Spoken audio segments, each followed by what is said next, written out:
कैथल पहुंचे कैबिनेट मंत्री महिपाल डांडा ने कांग्रेस पर करारा तंज कस दिया और बातें बातें में रणदीप सुरजेवाला की घनी माटी ही कूट दी। कांग्रेस की सरकार में सुरजेवाला जी को कोई पूछता ही नहीं था। मंत्री बोलिया कांग्रेस सरकार में सुरजेवाला की कोई पूछ को नहीं थी, इसका आप बेचारा का शोषण होया है। अब ये भी बेचारा पीड़ित है, शोषित पीड़ित लोग हैं। कांग्रेस ने बाबू बेटा एंड पार्टी चला रही है और बाबू बेटा and sons private limited company Congress पे कब्जा करके बैठी है। बात आड़े रुक जाती तो ठीक थी, कांग्रेस का बारे में और भी कुछ कह दिया और बोलिया कि घोटाले कर करके कांग्रेस वाले ने अपना जीजा हरियाणा में पाल दिया। कांग्रेस वालों करोड़ों करोड़ों रुपए के घोटाले करके अपने जीजा को पाल दिया हरियाणा में। आपसे हरियाणा प्रदेश की जनता हिसाब मांग रही है और तम के हिसाब मांगो हो तरते तो हरियाणा की जनता हिसाब मांगेगी। हमने हरियाणा में इतने घोटाले करे हैं और कांग्रेस वाले ने चैलेंज भी दे दिया। फर्जी बात चलाना, झूठ बोलना, लोगों के साथ उनकी भावनाओं के साथ खिलवाड़ करना कांग्रेस का पुराना गेम रहा है। उन किसानों को बर्बाद किया। आपसे हरियाणा प्रदेश की जनता हिसाब मांग रही है कांग्रेस वालों कि तुम लोगों ने करोड़ों रुपए के घोटाले करके करोड़ों रुपए के घोटाले करके अपने जीजा को पाल दिया हरियाणा में। उसका जवाब दो। 1 करोड़ की ज़मीन को 1 रुपये में दे के वाहवाही लूट के और जीजा किसी के साथ जो आपने गुटरगू की है ना, उस गुटरगू का हिसाब हरियाणा की जनता मांग रही है। शर्म करो। हिसाब उनसे मांग रहे हो जिन्होंने हरियाणा प्रदेश का नक्शा बदला है, जिन्होंने डेवलपमेंट के नए आयामों को छुआ है। तुमने कोई काम किया नहीं है। तुम लोगों ने कभी हरियाणा प्रदेश के हितों को ध्यान दिया नहीं है। आप एक काम बताइए कि हमने हरियाणा प्रदेश की जनता के लिए एक ये काम किया, फिर बात करना। एक काम, और हम काम गिनाने लगेंगे, सुबह से शाम हो जाएगी। भाजपा 5 सीटें क्यों हारी सर, क्या मंथन किया गया, कारण क्या रही सर? फर्जी बात चलाना, झूठ बोलना, लोगों के साथ उनकी भावनाओं के साथ खिलवाड़ करना कांग्रेस का पुराना गेम रहा है। संविधान बदल देंगे, आरक्षण में गड़बड़ कर देंगे, इस तरह की बात करके जो हमारे भोले भाले भाइयों की भावनाओं के साथ जो कांग्रेस ने गड़बड़ की है, उसका हिसाब अब हरियाणा प्रदेश की जनता देगी। संविधान बदलने की बात वो लोग कर रहे हैं जिन्होंने सही में संविधान का गला घोटा था। ये लोग कभी सत्ता से बाहर नहीं रह सकते और सत्ता इनको लोग देते नहीं। तो जब ये सत्ता से बाहर जाने का डर होता है तो ये किसी भी हद तक कुछ भी कर देते हैं, जैसे इनकी दादी ने किया। इलाहाबाद हाई कोर्ट ने फैसला सुनाया कि गलत तरीके से इंदिरा गांधी जी चुनाव जीत के देश की प्रधानमंत्री बनी। इन्होंने संविधान के अनुरूप काम करना चाहिए था।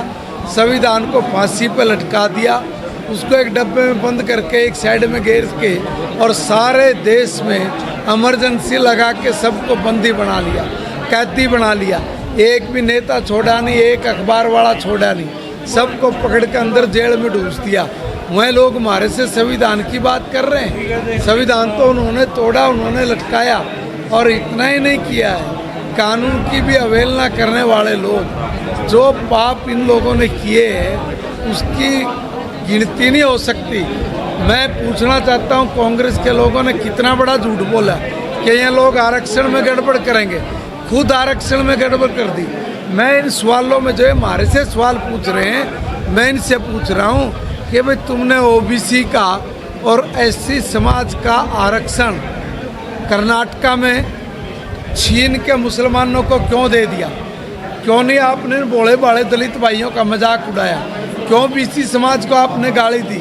बीसी समाज को गाली देना क्योंकि बीसी का प्रधानमंत्री बन गया मोदी जी।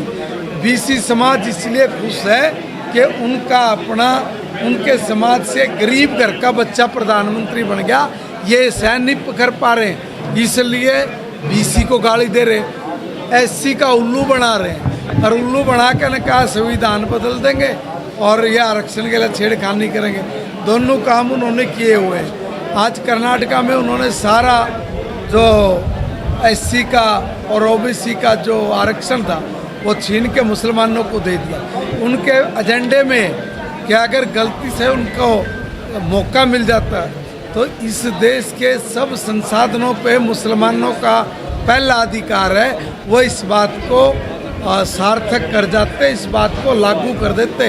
ये तो देश का मैं कहूँगा कि बड़ा सौभाग्य है कि माननीय प्रधानमंत्री मोदी जी के हाथ में देश की बागडोर है। इनके हाथ में आ जाती तो कसाईपना कर देते यहाँ। बाकियों ने तो हिसाब मांग लिया, सुरजेवाला हिसाब नहीं मांग रहे, क्या कारण मांगते हैं? सुरजेवाला हिसाब इसलिए नहीं मांगेगा, उसको पता है कि भाई उल्टे तुम ही फंसोगे, क्योंकि इनने कुछ करा दे रहा। मैं वही तो कह रहा हूँ ना भाई, अगर किसी ने कुछ करा हो तो वो तुलना करे कि भाई देखो हमारी जब गवर्नमेंट थी हमने ये काम किया था और हम लोग पीछे रह गए। अब इनके जितना इनका सारा बजट होता था उतना तो हमारे 2 विभागों का बजट है। इसलिए मैंने कहा छाछ तो बोले छाल नहीं के बोले।